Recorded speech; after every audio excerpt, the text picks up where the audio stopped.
ബാബരസ്വാമി ക്ഷേത്രം വരുന്നതിനോട് ഒരു വിയോജിപ്പുമില്ല എന്ന് അങ്ങ് ഈ ചർച്ചയിൽ പറയുകയുണ്ടായി. അങ്ങനെ സർവാത്മന സ്വാഗതം ചെയ്യുകയല്ലേ? ഞാനൊന്ന് പറയട്ടെ.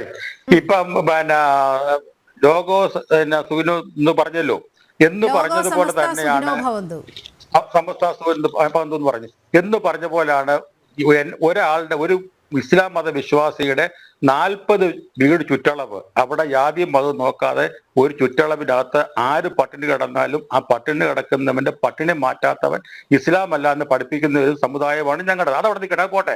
ഞാൻ ബാക്കി കാര്യങ്ങളിലേക്ക് വെക്കാം. ഇവിടെ മാവേലിക്കര കോടതിയിൽ 1905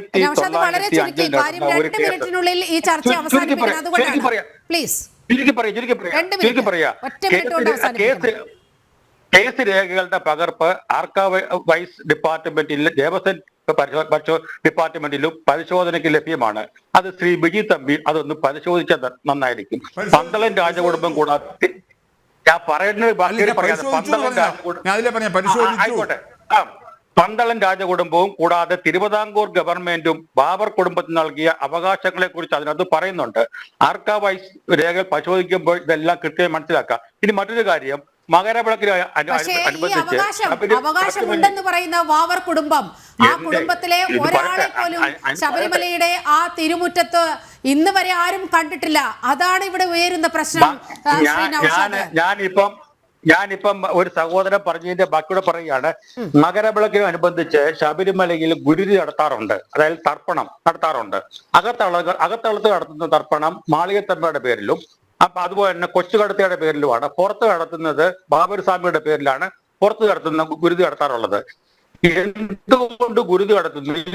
ഇപ്പം ആ ഗുരുതി അവിടെ നടത്തുന്നത് രതീഷ് കുറുപ്പ് എന്ന് പറയുന്ന ഒരാളാണ്. ഇപ്പോൾ നിലവിൽ ഈ വർഷം, കഴിഞ്ഞ വർഷം വരെ ആ ഗുരുതി നടത്തിയ ആളുടെ പേര് രതീഷ് കുറുപ്പ് എന്നൊരാളാണ് നടത്തിയത്.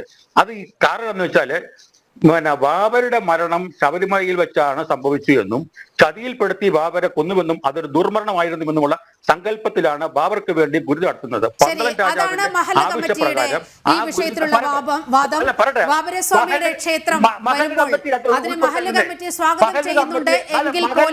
വളരെ കൃത്യമായി ഒരു അജണ്ട മഹല്ല് കമ്മിറ്റി അടക്കം മുന്നോട്ട് വെക്കുകയാണ്.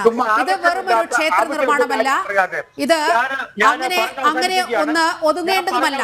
അയ്യപ്പന്റെ ചരിത്രത്തിൽ ആരോ തിരികെ കയറ്റിയ സാങ്കല്പിക കഥാപാത്രത്തെ തുറന്നു കാട്ടേണ്ടത് ധർമ്മപരമായ ബാധ്യതയാണ്. ഈ നാളത്രയും ഹൈന്ദവ സമൂഹത്തിന് മേൽ അടിച്ചേൽപ്പിച്ച അസത്യങ്ങൾക്കെതിരെയുള്ള ധർമ്മയുദ്ധത്തിന്റെ സമയമാണിത് എന്നാണ് ഹൈന്ദവ സംഘടനകൾ മുന്നോട്ട് വെക്കുന്ന വാദം.